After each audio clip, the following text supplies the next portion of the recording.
Olá, pessoal! Sejam bem-vindos a nossas últimas dicas de direitos humanos e direito internacional. Meu nome é Isabel Pires Trevisan, atuo como delegada de polícia da Polícia Civil do Rio Grande do Sul há 19 anos e alguns meses, vou fechar 20 anos como delegada de polícia. Como o nosso período é curto e é uma revisão geral, vou falar de dicas relacionadas à prova em si.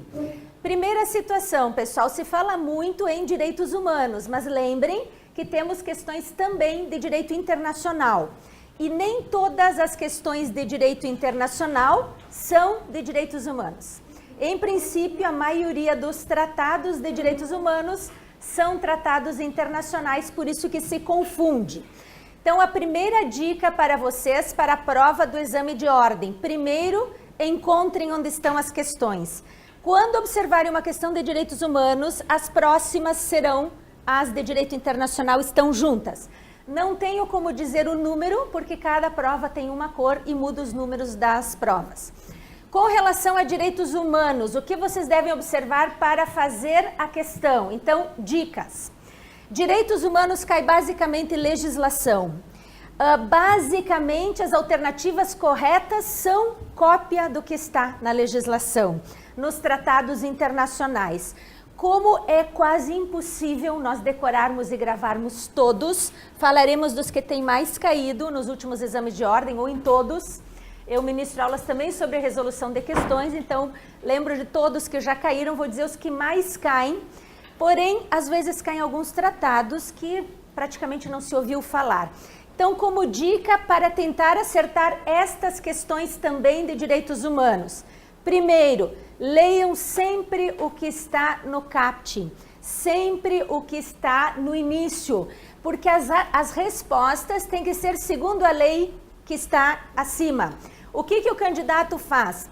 Lê o enunciado, lê as alternativas e pensa, tá, direito civil diz isso aqui.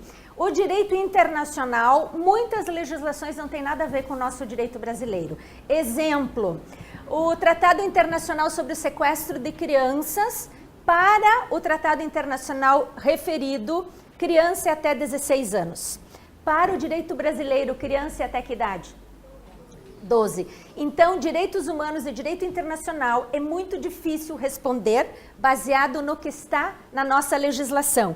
E não tem como recorrer. Por quê, pessoal? Porque o enunciado diz conforme a lei tal e vocês têm que lembrar e responder por ela. Quando não souberem, não tiverem ideia e não lembrarem, dica, ao invés de assinalar a letra D de desisto, procurem, qual a letra? D de desisto, não. Procurem em direitos humanos a resposta que mais proteja os direitos daquele grupo que está no enunciado. Exemplo, se é a Convenção 169, que é sobre as tribos indígenas, a alternativa que mais beneficia os indígenas, em geral, é a mais correta. Estará errada em direitos humanos a alternativa que fale em alguma discriminação. Nunca pode ter discriminação nos direitos humanos. Temos questões no exame de ordem que no contexto aparece alguma discriminação dizendo o direito a tal coisa é excluído para os judeus. Então, discrimina, exclui. Mas tem questões que elas colocam um determinado direito só para um grupo. Isto também é discriminação. E os candidatos têm errado. Exemplo, tivemos questões do exame de ordem que diziam o direito a alguma coisa ali é previsto para todas as mulheres. A maioria pensou, certo, é um direito, uma garantia de direitos humanos para todas as mulheres. Mas excluiu algum grupo? Sim, excluiu todos os homens, por exemplo. Então, vocês têm que... Essa é a dica para acertar mesmo quando não se sabe o texto da legislação. O que tem caído sempre, Convenção Americana de Direitos Humanos. Vamos falar num segundo momento, porque eu tenho que falar da Declaração Universal dos Direitos Humanos, que é a mais importante e tem caído. Entretanto, a Convenção Americana caiu em todos, praticamente, os exames de ordem. A Declaração Universal dos Direitos Humanos, na maioria deles. Iniciamos pela Declaração Universal dos Direitos Humanos, porque ela é considerada o marco da internacionalização dos direitos humanos. O que isto quer dizer? Primeiro, vocês têm que lembrar esse termo, cai nas questões do exame de ordem. Marco da internacionalização dos direitos humanos. Até a Declaração Universal dos Direitos Humanos, os países tinham legislações, mas as legislações eram internas, só para o seu próprio povo. A partir da Declaração Universal dos Direitos Humanos, começaram a ser feitos tratados internacionais de direitos humanos entre países. Então se diz que o maior documento, a maior legislação, a mais importante é a Declaração Universal dos Direitos Humanos. Gravem bem os nomes, porque alguns confundem, no exame de ordem aparece muito, algum artigo e diz, está na Declaração dos Direitos do Homem e do Cidadão. Declaração dos Direitos Humanos do Homem e do Cidadão. Qual é essa declaração? Essa é a declaração da Revolução Francesa, de 1789. Então, muitos candidatos acabam errando as questões, lembram do assunto, mas não sabem dar o nome à pessoa, não lembram qual é o tratado que se fala ali. Então, Declaração Universal dos Direitos Humanos, vamos pôr branco, que esse aqui não aparece muito. Meu Deus, faz 100 anos que eu não escrevo com giz. Não sei nem se eu sei escrever, vamos ver. Declaração Universal dos Direitos Humanos. Direitos Humanos, de 1948. No exame de ordem não questionam anos, datas, porém é importantíssimo vocês contextualizarem na história, porque aí vocês vão ver as alternativas e ver se estão certas ou erradas. O que aconteceu próximo a 1948 no contexto histórico mundial?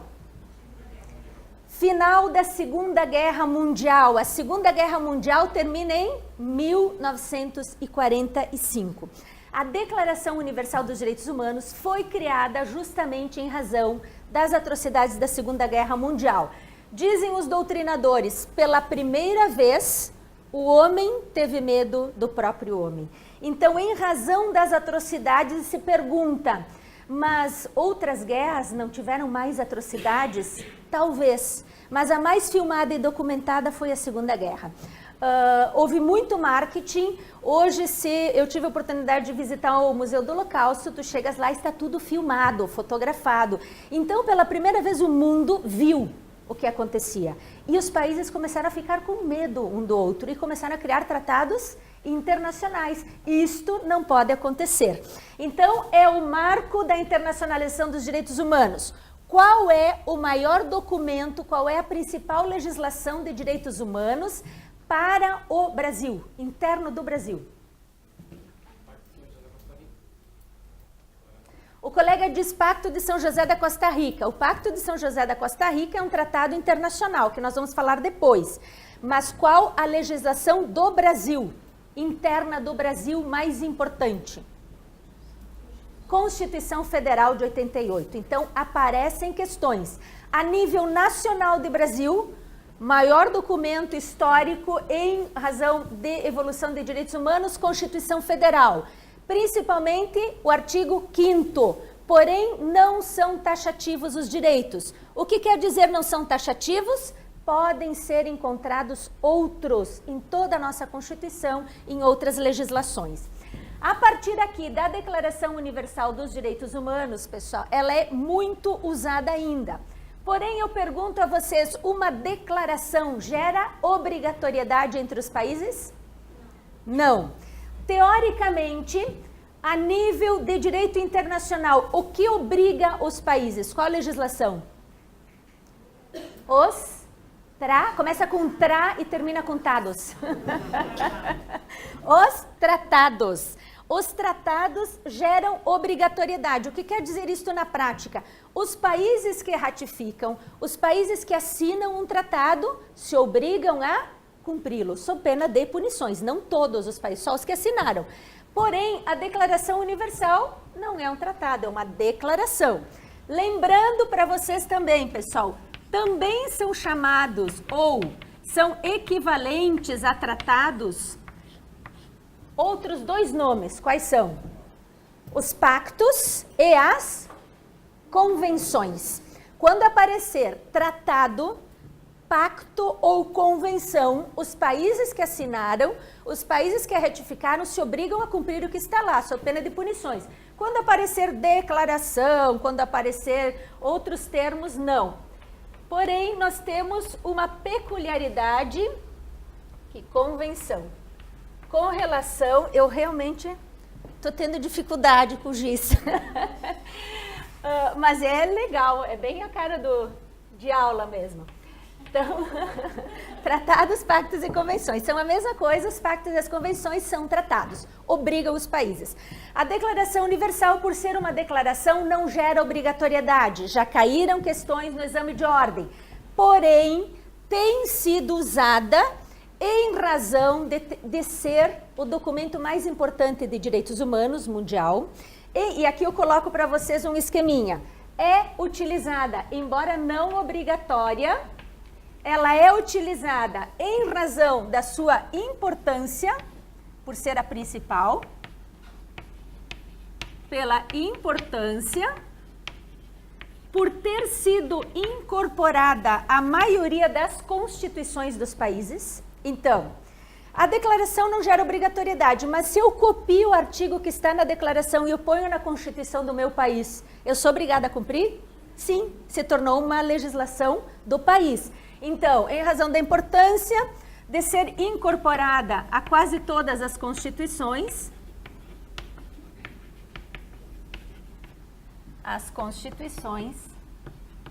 e em razão do direito costumeiro.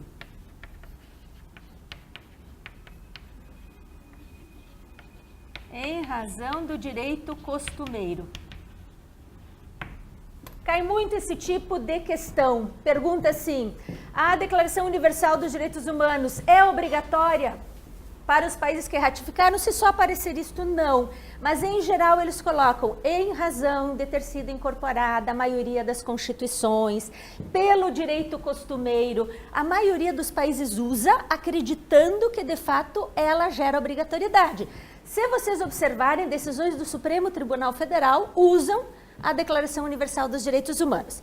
Dentro desta situação da incorporação à Constituição, já vem outra dica para vocês nas questões relacionadas à Declaração Universal. Quase todos os artigos que estão na Declaração Universal foram copiados para o nosso artigo 5º. Então, no momento que estiverem fazendo uma questão dessa, se não lembrar, são 30 artigos, também não é difícil de gravar. Mas se não lembrarem o que estava, a maioria das perguntas aparece assim, ó, na Declaração Universal constavam os direitos tais. Se você não lembra, vê se aquele direito está na nossa Constituição, porque nós incorporamos quase todos. Porém, alguns não incorporamos, porque na época não se falava deles.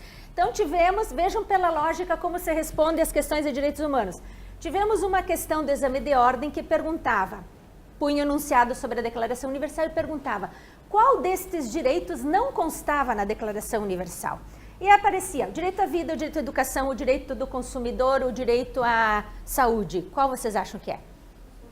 Sem ter lido nada. Consumidor, aí vocês têm que lembrar a época, fim da Segunda Guerra, não se falava em direito do consumidor. Então tem como a gente descobrir a resposta através da interpretação.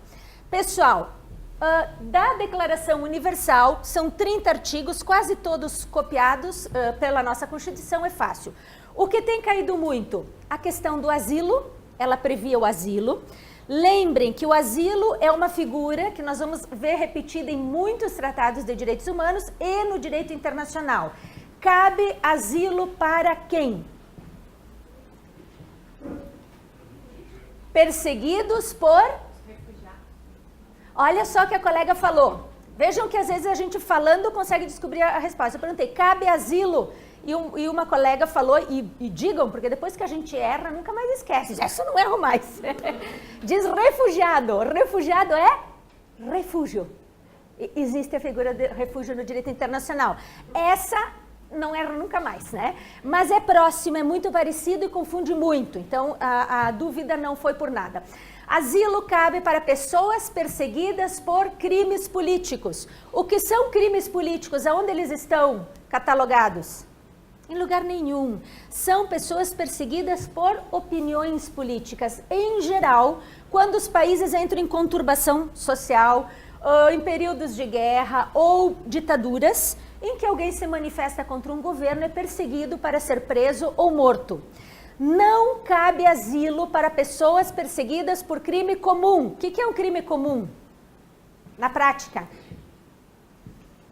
É comunzinho, assim, um furtinho, isso é um crime comum?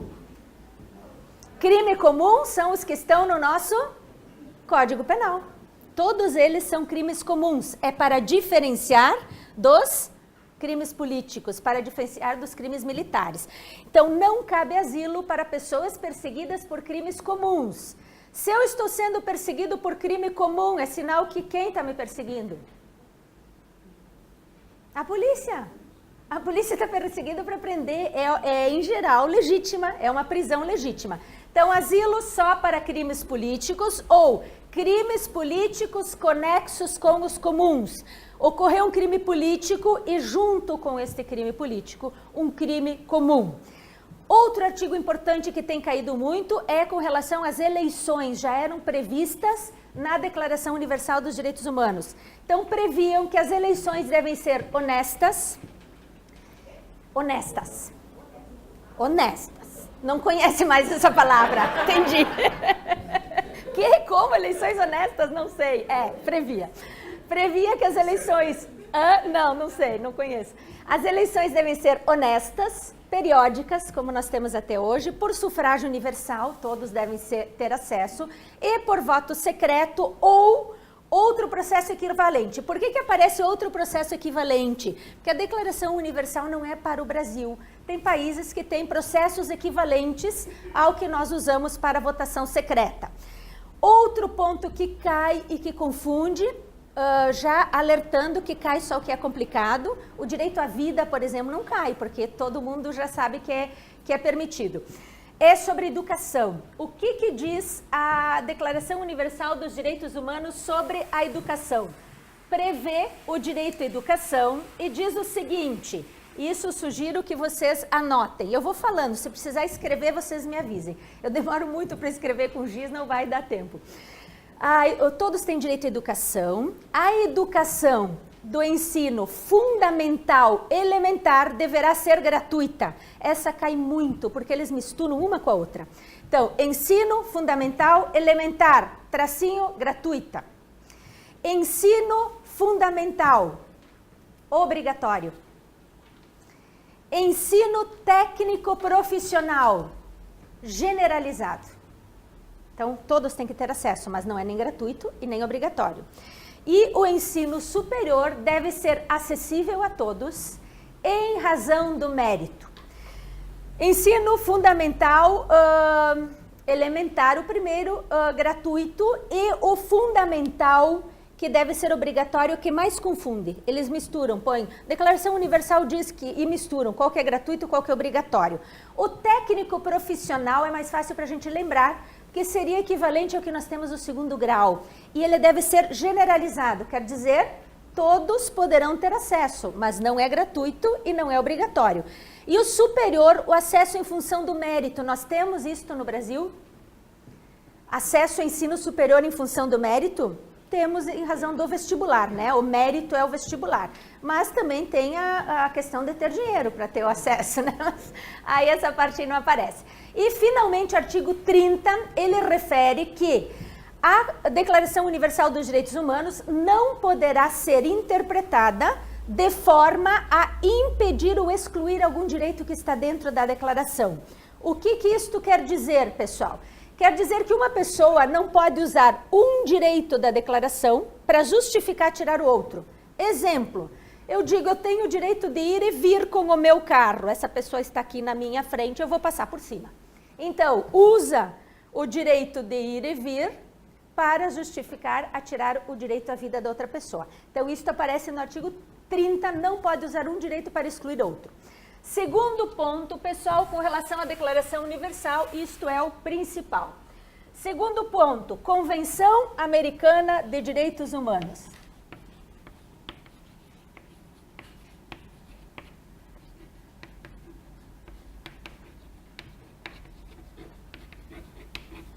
De Direitos Humanos, também chamada de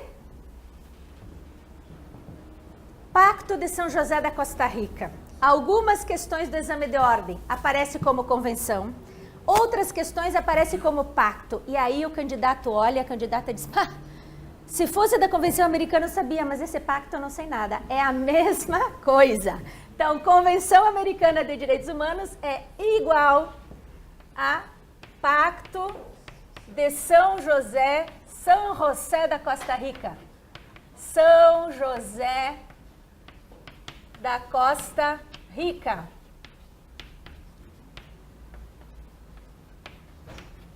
Dois nomes para uma mesma pessoa. E aparecem algumas questões com um nome e com outro é a mesma coisa.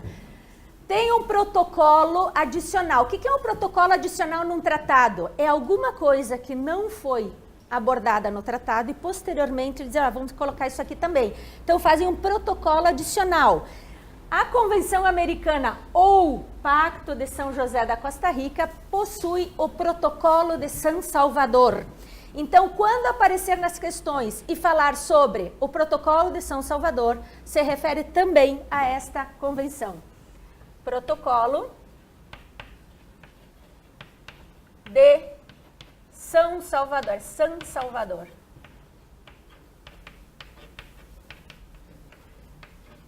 Nos direitos humanos, vocês de fato têm que conhecer o nome das pessoas, senão a gente olha e diz, mas esse eu nunca ouvi falar. E é alguma coisa que a gente tem conhecimento. Quanto à Convenção Americana de Direitos Humanos, ela foi criada em 1969. Mas o Brasil só incorporou a nossa legislação em 1992. Para que serve para as nossas questões do exame de ordem? Para nada. Eles não perguntam datas. Mas serve para uma dica para vocês quando tiverem que assinalar dedo e desisto. Não lembra de nada. Quase todos os tratados internacionais de direitos humanos, o Brasil ratificou e, portanto, se obrigou a partir de que ano? 1988, mais ou menos na década de 90 do século passado. Exame de ordem é bem interessante porque tem alguns que estudaram neste século e outros, como eu, estudaram no século passado. Então, a maioria dos tratados internacionais, às vezes aparece, o tema tal é abordado no Tratado Internacional de tal ano. Os que são, que o Brasil assinou antes de 1990, em geral, está errado. Assinamos a maioria dos tratados de direitos humanos depois da nossa Constituição de 88, em razão de, a partir dali, o Brasil começar a se preocupar mais com as questões de direitos humanos. Dos artigos mais importantes e que podem confundi-los no exame de ordem, a Convenção Americana prevê o direito à vida. Perfeito, fácil, está em todas as legislações de direitos humanos. Porém, considera-se a proteção do direito à vida a partir de quando? Para o Brasil, para a legislação brasileira, a partir de quando se considera que existe uma vida? A partir do... eu estou ouvindo. Nascição. É a partir do nascimento com vida. A concepção, teríamos um feto e também é protegido, mas aí não é considerado uma vida para o direito brasileiro. Para a Convenção Americana, o direito à vida deve ser preservado desde a concepção, diferente do que se entende como vida na nossa legislação, que vida é quando nasceu com vida. Tanto que para o direito penal, após o nascimento, ocorre um homicídio. Se o feto morrer antes, ocorre um aborto. Então, a vida nós consideramos. Para a Convenção, é a partir da concepção que deve ser protegida a vida. Segundo ponto que tem caído muito, a questão da pena de morte. A Convenção Americana de Direitos Humanos, ou Pacto de São José da Costa Rica, prevê, aceita ou não aceita a pena de morte? Isto, ela prevê a pena de morte, tá? Ela aceita e aí eu vou colocar os detalhes sobre a pena de morte. Pergunto a vocês, o Brasil tem pena de morte? Sim!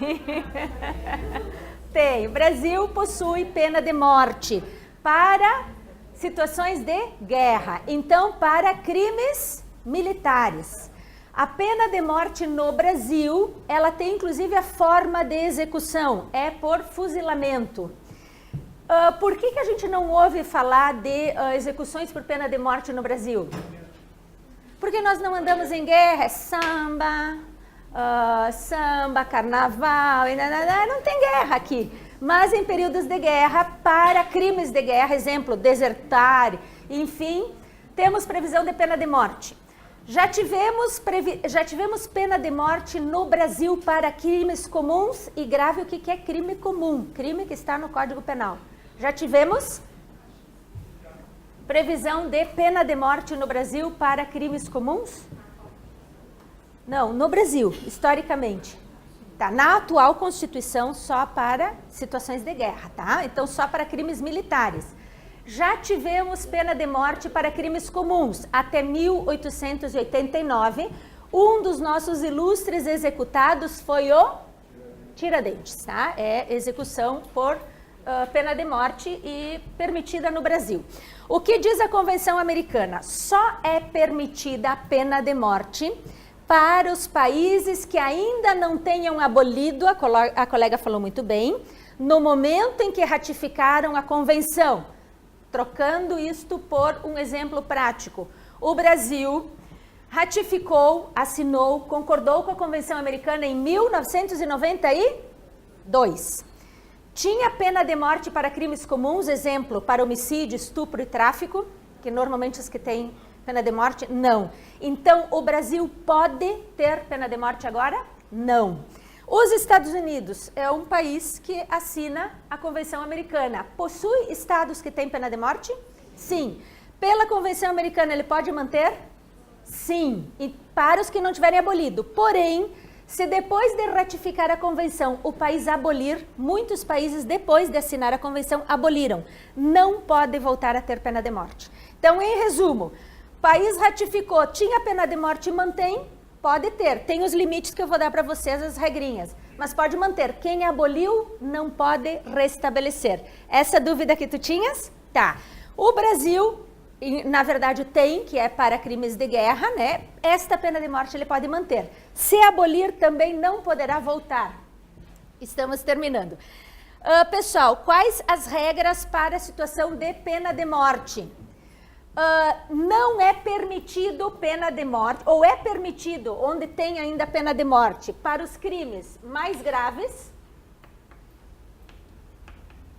E aí cada país legisla quais são os mais graves, em geral homicídio, estupro, tráfico, com uma lei que seja promulgada antes da pessoa cometer o crime, que é o princípio da irretroatividade da lei que nós temos. Então, uma lei anterior ao fato, ao crime, lei anterior ao crime, e por um tribunal competente. Nas questões do exame de ordem, aparece um texto imenso e fala, foi executado por um tribunal de exceção. Tribunal de exceção é um tribunal legal? Vocês sabem o que é tribunal de exceção? É uma exceção à regra, não é um tribunal legal. É o que aparece às vezes na televisão, que grupos do tráfico executam uma pessoa. Enfim, é um tribunal que não está dentro da estrutura legal do país. Então, nos países que têm pena de morte, mesmo os que têm pena de morte, não é permitida execução por pena de morte para pessoas que, quando cometeram o crime... Então, aqui não é permitido. Não é permitido a pena de morte, mesmo os que têm. Quando cometeu o crime, a pessoa era menor de 18 anos. Se quando cometeu o crime, a pessoa era maior de 70 anos. ou se quando cometeu o crime era mulher grávida. No momento em que cometeu o crime, não no momento da execução. Isto nos países que ainda tem a pena de morte. Última dica, pessoal, como é que se chama, neste primeiro período, depois passamos para o segundo, como é que se chamam nos tratados internacionais os países? Eles dizem os países, chamam-se estados. Então, muitos candidatos e candidatas têm errado, porque não lembram que países para o direito internacional é estado. Então, apareceu uma questão que dizia assim: nos estados americanos, gradativamente, está se abolindo a pena de morte. A maioria pôs que não. Por pensar, mas nos Estados Unidos, a maioria dos estados mantém a pena de morte. Estados americanos são os estados dos Estados Unidos? São os países da América. Então, vocês têm que sempre ler Direitos Humanos e Direito Internacional, onde está estado é país. Tá bem, pessoal? Vamos, então, fazer um intervalo.